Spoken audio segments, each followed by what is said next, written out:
Good morning all. In previous class we completed our second chapter, respiration. Our third chapter, transportation. In our body there are different kind of materials are transporting from one part to another part. For example, oxygen, carbon dioxide, digested food from the stomach to body parts, and carbon dioxide from the cells to lungs, oxygen from the lungs to cells, and different kind of waste material they will transport from one part to another part. So every cell needs some material for performing their activity. In that activity they will also producing some waste. It is sent out the body with the help of transport system.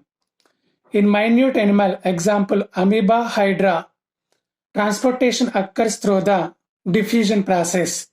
But in higher animals, example human body, this diffusion is not sufficient for transportation of material in the body. So our multicellular organism producing special type of transport system is called as circulatory system. In our body we have main important transport system is heart. Heart is a pumping organ or transport organ in our body. So in this class we will discuss about structure of heart. Lab activity, observation of internal structure of heart. For this you have to need some different kind of materials. First, freshly collected specimen of heart of sheep or goat. It is collected from the butcher shop. And soda straws, used pen refills, sharp and long blade or scalpel, tray, a jug of water, dissection, scissor, forceps.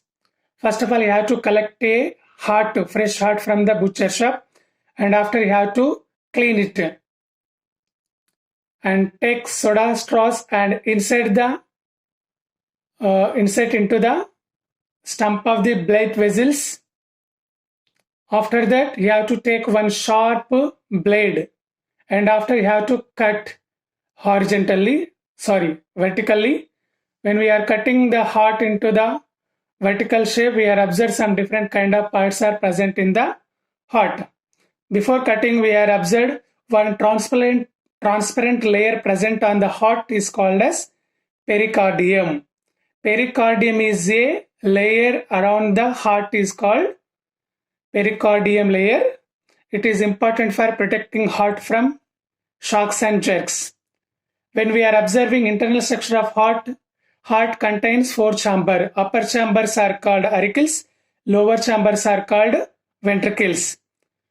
Ventricles are big chamber when we are compared with the auricles, and left side chambers are some small when compared with the right side chambers. And auricles are separated by auricle septum. Ventricle auricles are separated by ventricle septum. Between the auricle and ventricle, one wall is there.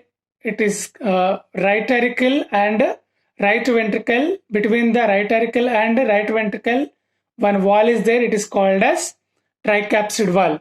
Between the left auricle and left ventricle, one wall present. It is called as bicapsid wall.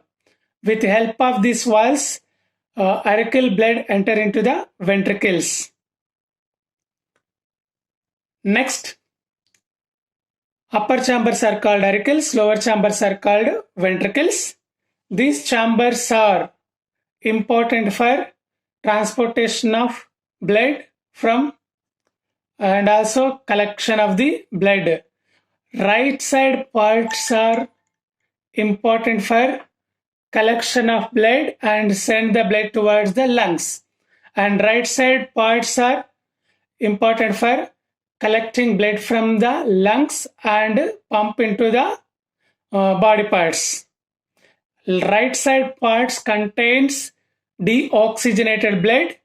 Left side parts contains oxygenated blood.